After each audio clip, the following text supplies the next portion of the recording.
Hi, everyone. Welcome to a special episode of Just Be. I am one of the co-hosts, John Emilio, flying solo today. I have the honor of having an interview today with someone who is actually very important to me in my journey, Dr. Tatyana Mestechkina from CBT for Better Living. Tatyana, please go ahead and introduce yourself and your practice. It's my pleasure to be here. Very impressed with the pronunciation. My last I name. Good worked work on with it. that. I see you've been practicing. I Yeah. worked on it. So I'm Dr. Tatyana Mestechkina. I'm the director and founder of CBT for Better Living. We're a private practice located in New York City and also doing virtual work in New Jersey and Florida. And we specialize in using evidence-based practice to treat OCD and all types of anxiety disorders as well, and have now actually expanded our practice as well to working with children, treating eating disorders and trauma as well. Oh, So that's been wow. exciting. Yeah, very good. Listen, the more you could help, the better it is. So that's great to hear. So the purpose of our interview today is I wanted to speak more about acceptance commitment therapy, which for me I thought was like the cherry on top of everything. So I mean, while I explain it on the podcast for you as a therapist, as a trained professional, can you kind of explain what ACT is to our audience and its major principles real quick? Yeah, absolutely. So ACT, acceptance and commitment therapy, most people consider a type of cognitive behavioral therapy. And it's also, a very kind of active experiential approach as well. What I love about ACT is it's empirically validated. So meaning there's a ton of research to support its efficacy for a lot of different mental health problems. And what also really attracted me to ACT is how generalizable it is. And while, we do have specialties in our practice focusing on certain presenting issues, I found ACT to be really helpful for whatever life challenges come up, both for my work with patients and also honestly personally as well. And I think one of the core features of ACT that makes it so generalizable and effective is this idea of psychological flexibility, which is really kind of Yes. the umbrella term of everything, and all the Yeah. principles are related to that as well. A lot of ACT is also language focused, really helping us understand how the language we use both verbally and in our minds can really affect both our emotional experience and what we do. A lot of ACT is about helping people learn to better respond to their different thoughts, feelings, memories, sensations, and how to be willing to kind of experience some of the ones, even the not such fun or pleasant ones, Yeah, if absolutely. if they're part of kind of living a more valued life. And I think it helps people kind of learn what is and is not in their control. So a lot of really great things that I think initially, in our work at least, a lot of it is used to treat OCD and anxiety disorders. And I think sort of as your journey has been, John, what's really fulfilling for me therapeutically is seeing how people take some of those principles and then start applying them to Everything in kind of life. general, exactly, life outside Yeah. of whatever mental health issue someone might be coming in for. And then just to give a brief summary of some of the core principles, and we can kind of jump into them as well. So the biggest one, or not the biggest one, but I think one of the starter ones is helping people learn to identify their values. So values are the things that we really truly care about at the end of the day, the things that we Yep. want to stand for, sort of what we want to make sort of the compass of our life, and really using those to be the compass and help to draw the map of the directions that we go in our life. And then once we have those values down and are really clear about what they are, and of course, it's a lifelong process to continue clarifying Yeah. them and Yep. reprioritizing them. Then we want to really focus on how to make more of what is called committed actions, which essentially just means figuring out behaviorally how to do that. What choices can we make in this very moment that might bring us closer to those values?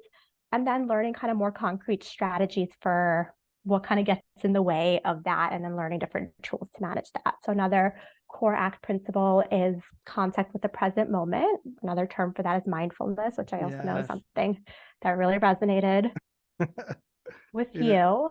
And a lot of it comes down to so much of the emotional pain and suffering that we experience is when we hang out with our mind, and all the what if thoughts about things that may or may not happen in the future, and all the should have, could have, would have that we beat ourselves up and try to find that time machine to undo. And sort of the antidote of that is learning to be in control of our attention and to bring it Our into the focus. here and now. Yeah. Exactly. Yeah, no, and I mean that's why I love ACT, and I've everything about it has been and that by the way, that description sounds a lot different than the one that I usually give. That's which is why I wanted to have you on to kind of give our audience a little bit deeper of a understanding of what it is besides what we kind of speak about in the podcast.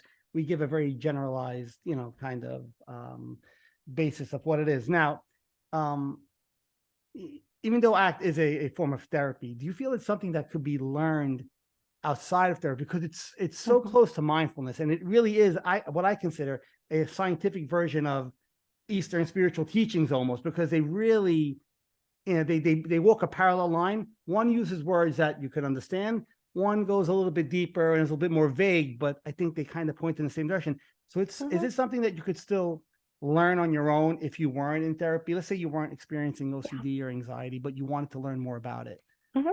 Um, Absolutely. So happy to answer that question, but just wanted to rewind for one more second yeah, because I sure. was kind of going through like the hexaflex, which in ACT is just like the main core principle. So just wanted to quickly give a Yeah, summary of the other few, and then we can go into that sure. question. So I think we talked about the values, the committed action. We talked about contact with the present moment.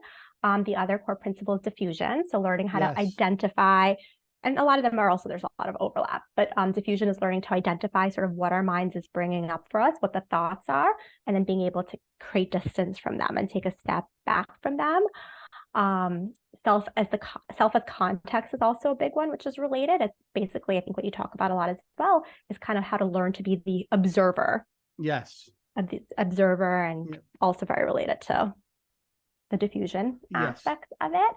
And then the last one is acceptance, which is a big one that also kind of overlaps with a lot of them. And what I was alluding to before, really learning how to accept the things that are not in our In control, control. and then refocus our attention on the things that are in our control. And a lot of what in ACT we try to work on is accepting unwanted, uncomfortable thoughts or feelings, because that is just unfortunately part of being human. We all get those. Nobody wakes up in the morning with their like little menu of thoughts or feelings that they get to choose for the day or No, not. it'd be That would ideal, be but really it's not. nice. Yeah, I'll sign up for that right away. But since no one I know at least has found that the way No, to get that menu or that remote control to turn on and off certain thoughts or feelings, it's learning how to create space for them. And then also, I think a big misconception about acceptance is acceptance that means like we have to like them or enjoy them yes. versus Or surrender to it like you're giving in, which is it's the total opposite. It's empowering, you know. exactly. And I love that you brought that up. I think that's a really big barrier for people to kind of drink the acceptance Kool-Aid because like that's it, what? Versus like the dialectic that you can accept things and still at the same time not enjoy them, not like them, not want them, that you could accept things and still at the same time do the things that are in your control to change that. And even though it might feel contradictory, it doesn't really have to be that way. It doesn't. Yeah, no, which is yeah, and that's why like I said, I'm such a big fan of acceptance commitment therapy in general. And so I guess getting back to the other question, then is it Good something question. that can? So Mm-hmm. I mean, like I practice mindfulness and a meditation and awareness, but can it be something that could still be learned or taught? Like reading a book like The Happiness Trap by Dr. S. Harris, which is, Mm-hmm. I mean, when you put me onto that book, honestly, it was another one of those. I know we don't like to say aha moments, but it was another one. Wow, well, this is okay. Aha, this is pretty good. Like he did a Mm-hmm. masterful job just kind of explaining it throughout the book. So if somebody read a book like that, did Mm-hmm. those ACT workbooks which you could get, is it Mm-hmm. something that they can learn on their own, or is it really better always to do that in a Mm-hmm. therapeutic setting, as Yeah, opposed to that's ERP, which we know yeah. has to be done, Well, even that, I mean, so I think that's an excellent question, right? And the reality is, yes, while I think that like therapy is wonderful and it's really great to have like a partner and a leader and a coach yeah, to kind of take you through that journey. And for certain mental health challenges that, and for certain people, that might be more helpful, or for certain people, it might be essential. And at the same time, I absolutely think that you can learn a lot of this on your own and get some really solid foundation with that. There's amazing resources, especially over the last like decade, last few years, even. There's so much more access to different ways of learning that. I absolutely agree that The Happiness Trap is my favorite, I think, yeah, book for both therapists, and just I recommend it to everyone because Russ Harris, I think, does amazing job of taking some of the ACT principles and making them very like user-friendly, easy to understand, Yes. like language that's relatable to people, examples. There's even like exercises within that book that makes it more experiential. So I think he's really wonderful. Act Made Simple is another book that he's written as well that kind of goes into Oh, it really? a little bit more deeper. Steve Hayes obviously has a lot of great Yes. resources as well. Getting Out of Your Mind and Into Your Life, I think, is a good starter. I read that Steve one Hayes also. books. Yeah, that was a great Yeah. book. Yeah.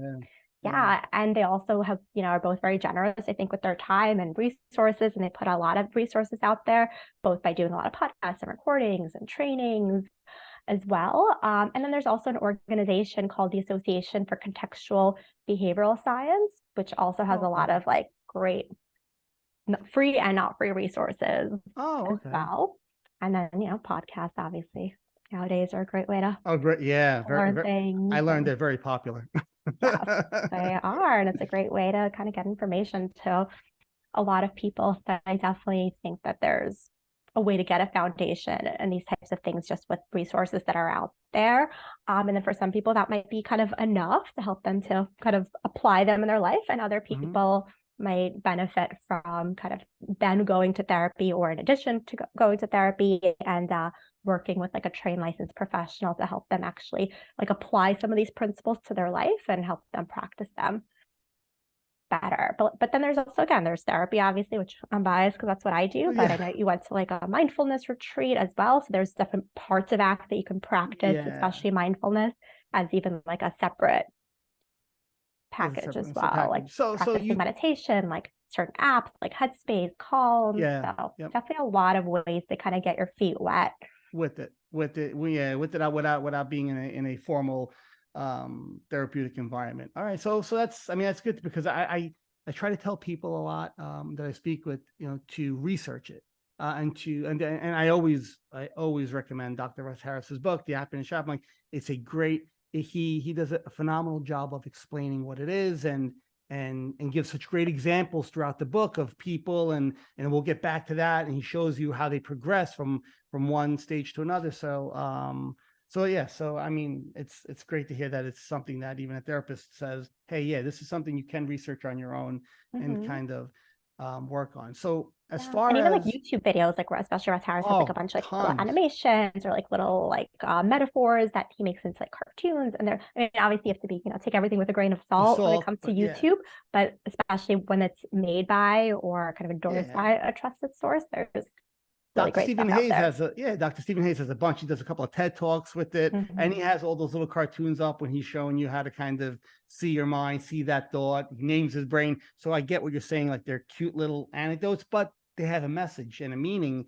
and they Mm-hmm. resonate pretty quickly if you're really like paying attention to it. So yeah. Exactly. And I think that's one of the things with ACT that sometimes people struggle with, that it's like very like kind of vague and like complicated in the conceptualization. And that's why a huge, huge Yeah. component of ACT is experiential and behavioral. And a Yes. lot of people would call it even like a behavioral Form therapy of because a lot of therapy. this is about like practicing this, putting this into action, like Well, living that's, this.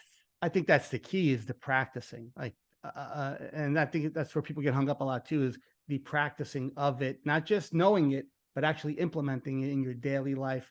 And it's something that you constantly do. Acceptance, we said before, is something you don't do once and say, I accepted it. Yay, it's done. It's constantly accepting until that ingrains itself in you and it becomes something that's a little bit more natural to happen.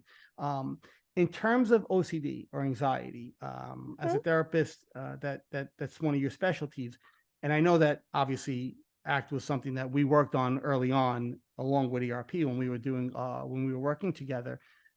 Do you feel that, and I know some therapists do, and when I look for, if somebody ever says, hey, do you know anybody, I always look for a therapist who not only specializes in OCD, right? Because not everybody does, but also implements acceptance commitment therapy at the same time.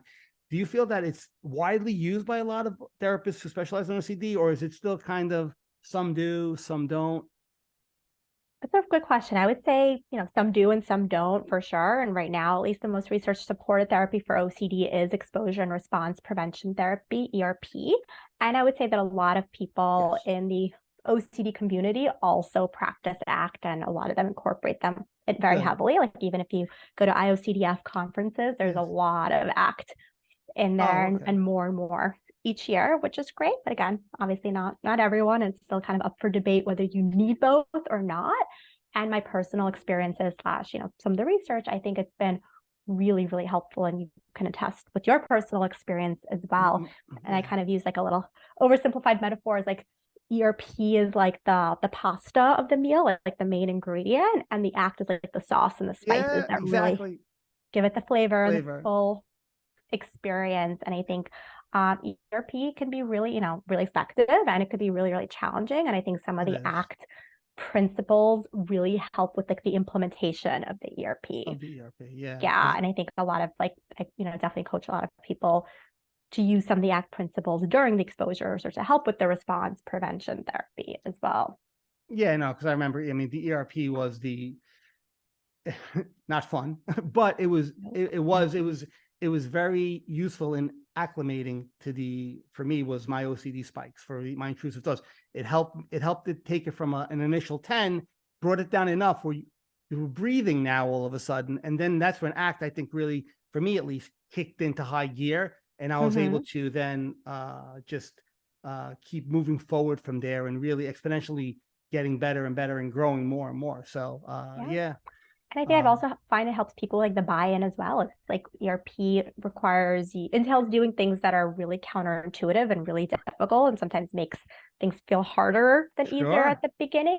And I Sure. think especially if the values is like a huge part of the foundation, like why are you even willing to do this work? And people are only willing to do this really hard work of ERP if they acknowledge that engaging with the thoughts and feelings the way that they have is taking them away from living a values life, taking them away from being present in the here and now of their lives. And a lot of what leads people to do compulsions with ERP or to avoid, avoidance is one of the compulsions, is getting really entangled with those thoughts and the false alarm signals that come up, or being really unwilling to tolerate the uncomfortable feelings that come up. You actually said a key word there. It was one of the questions I was going to ask a couple of questions down, but willing for me. And that's where, especially with ERP, there has to be a willingness to want to be there and do the work, not just be there in hopes of, well, Dr. Tatyana is going to tell me to do this. I'm going to do this and everything's going to be better all of a sudden. A willingness to do the hard work, to be uncomfortable. I mean, I remember our sessions vividly, and there were hard times. Some of them were difficult to say the things and to do the things that we had to do. But if I was just doing them haphazardly, just like I'm here because I have to be here and I have to not want to, but I have to be here, right? Language again. It wouldn't have had the same effect. So I mean, I take it you agree that like that willingness is uber important in a client's success. You nailed it, right? I Yeah. think that word willingness is really like the key ingredient for therapeutic success. If you don't have that, you can go to all the therapy sessions in the world. We can grow together. You can come see me 7 times a week, and it's not Yeah, going to lead people to live better if they're not willing to do the really, really hard work. And I'm hard glad work. that like really resonated with you as well. And then some people also, where they get stuck in therapy, is like they're willing to kind of go through the motions of doing them. Like, as you said, like, oh, because my therapist told me to, like, okay, I did it. And then some people, a few sessions in will get stuck. They're like, I did all my therapy homework. I've done my exposures. Why are things not changing?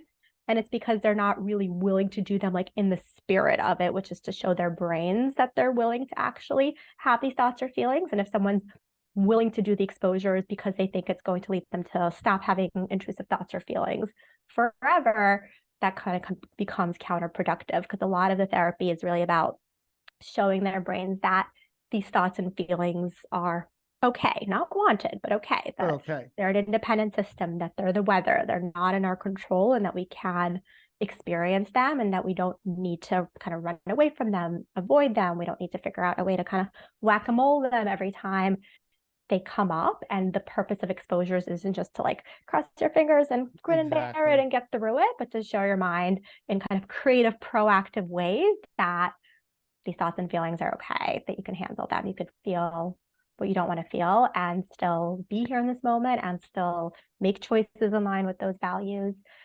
So to answer your question, yes, willingness is very, very key component. Is very important. And I think the older we get, the more we get ingrained in our ways. Somebody like me, I was older when I started doing therapy. If it's not there, it could be very difficult. So this kind of takes me back to another question I wanted to ask.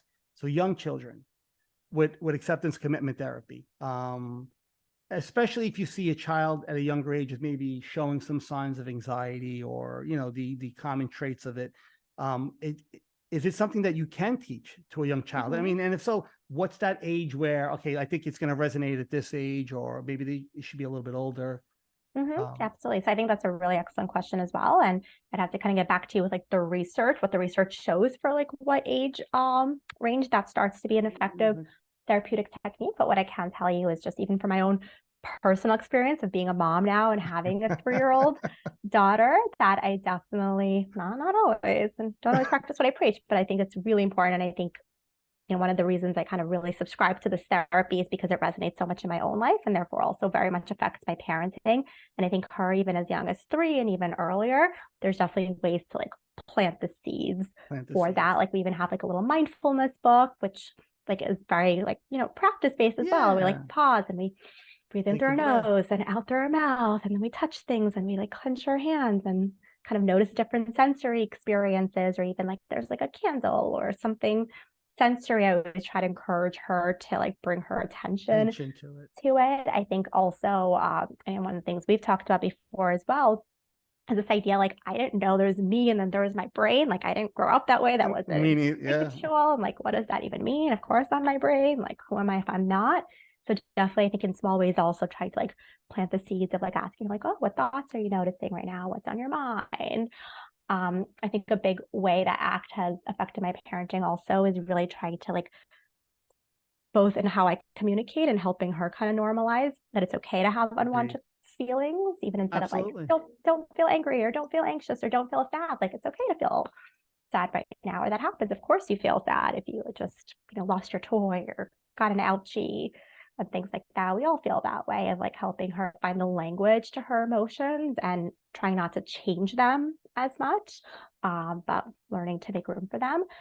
And then I think the values thing is a really big one, because that's huge. A lot of like role of parenting is to like both help instill certain values and, more importantly, I think modeling them. So I think her being around, especially as she's getting older, helps me hold myself more accountable to trying to model values driven behaviors rather than just to kind of say, do it. Being a parent definitely does that. I mean, I have 2 older children. My oldest is in college and my youngest is a sophomore. So I'm a little bit ahead of the game there. And we spoke about it even when we were working together, how I would, especially towards the end of our time together, I started to try to plant seeds in their heads, and nonchalantly, not like, force feeding it to them, but like, hey, what about this? And hey, that. And a lot of times they would make fun of me because they were kids and they're like, yeah, dad, whatever.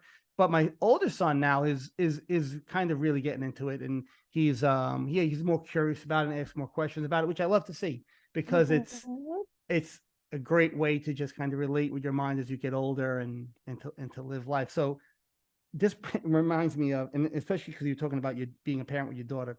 Do you remember the Hershey Kiss exercise that we did? So when I first did it in your office and you told me to unwrap the candy, put it in my mouth, I mean, I didn't, I probably didn't resonate with me until a little bit later. I'm like, why are we eating candy? But okay, she's telling me that we're going to do it. But obviously it was to teach me to notice and not label.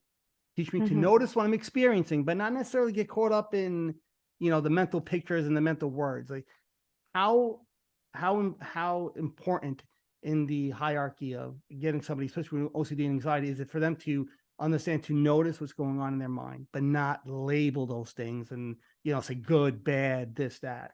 Yeah. I mean, that's for sure a huge part of the therapy for OCD and anxiety, and also just a really big part of ACT, because we could talk about ACT for hours and hours and days and days, but it's really about figuring out ways to test it out and put it into action. And I love doing the Hershey's Kisses exercise together as like just a very experiential form of it, right? And we always kind of start by like, most people have eaten a ton of Hershey Kisses, or it could be done with anything. It could be with like done with a raisin or goes right down lollipop or water. I mean, it could be really anything, but taking something that we do on a regular basis, which is eat a piece of chocolate, particularly this very popular one, as well, but to do it in a very different way where we're really kind of slowing down and noticing and having a sensory experience with it, like noticing what the foil looks like, noticing what it feels like on our fingers, noticing the sensation of us unwrapping it, of the smell, of the shapes, of the colors, noticing any memories it might bring up. Oh, last time I had this was like at a birthday party. That was fun.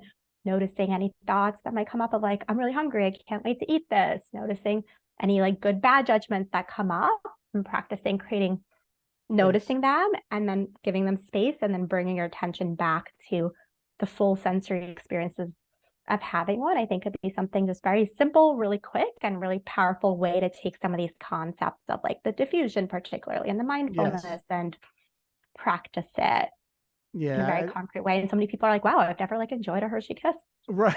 this much. So I mean, I remember when we did it and I was like, okay, I'm eating a Hershey Kiss, but it was the way the commands you were giving me to unwrap it and feel, hold it in my hand and notice, put it in my mouth and just feel the sensation of this.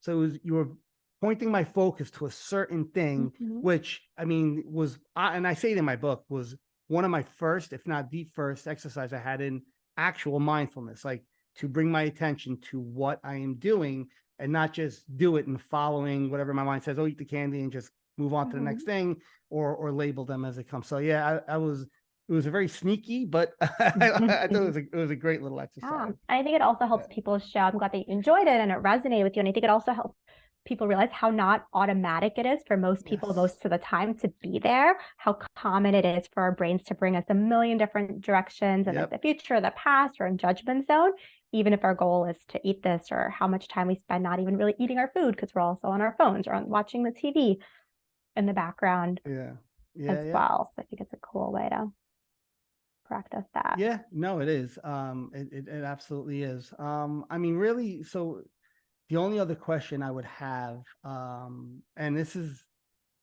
and I know people who are suffering and people who are kind of dealing with things, and sometimes the amount of information out there is so overwhelming.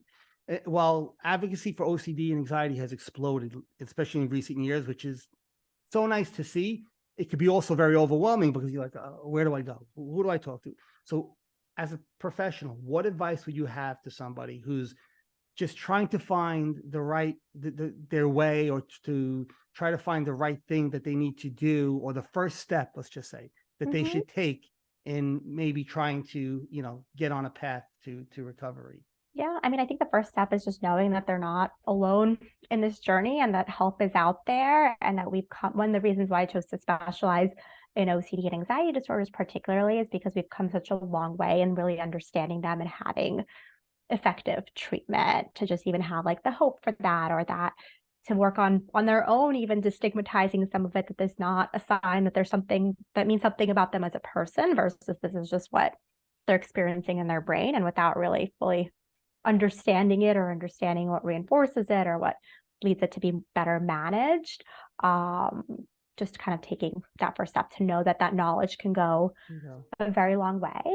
And then I think, we're going and we're trying to get connected with a licensed mental health professional, and confirming that diagnosis if that's what someone thinks that they're dealing with, and then kind of starting the concrete treatment plan for both the psychoed for how to learn more about it, and then importantly, how to apply that to themselves. It could definitely be challenging, especially at the beginning of finding a therapist that's the right fit. So I would say there's lots of different ways to do so. IOCDF website is a great starting point. They have like a database with different therapists all around the country, all around the world that specialize in this as well. I did write an article actually a few years back on Made of Millions that's called How to Find a Pure O Expert.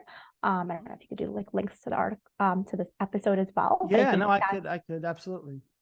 Great. And I think that even though the article is titled How to Find a Pure O Expert, I think it also would be very applicable to anybody with OCD, even the more traditional subtypes. And I have some suggested questions for what to ask a therapist at the very beginning. So I'd recommend trying to schedule. Most therapists will do a few like 10 to 15-minute phone calls ahead of time, even before scheduling a first appointment. And there's some helpful questions as well to ask. both about kind of their training and their history and wanting someone that ideally has ERP and ACT experience as well, where this is their area of expertise, because unfortunately, when it comes for a lot of other mental health challenges, it could be more up for debate, like which therapeutic approach is better or not. But with OCD, if there is someone who really doesn't like specialize in this and doesn't do an evidence-based therapy, not only might it not help, but it can actually even feed in to the symptoms as well. So I definitely say for this, more than some other mental health issues, I think having someone with that expertise where that's primary focus is really important. And while that's all great and really important, I think also it really comes down to just like finding someone that you connect with and that you trust. And as you've seen and as you've lived, John, this therapy takes a lot of work, and it takes, Yes. I always tell people, like, I never want you to do anything just because I'm telling you to do so. I want you to like challenge and ask questions and really understand deeper the rationale for it. And it's really important to work with someone who's going to take that time to make sure that you guys are on the same page, and someone that you trust and feel connected with and safe to go on this very difficult journey with. And sometimes that takes having a few initial phone calls. Sometimes that might take even having a few first intakes or a few first therapy sessions as well. And even though it could be hard and sometimes, time consuming and expensive even to have that, but I do think it's a really great investment, and ultimately choosing to go on that journey with someone that you believe is a good fit for you. Oh yeah, I mean that connection that you have with a therapist, whether it's for OCD or whatever method, it's very important, because it becomes a level of trust that you have with that person. That the directions that this therapist is giving you is to say, hey, John, we're going to make a left here, but now you have to make that left turn. I have to have a level of trust. Say, yes, she's saying we're going to make the left. I want to make that left turn because I trust everything she says. So yeah, that level of trust in that relationship is very important.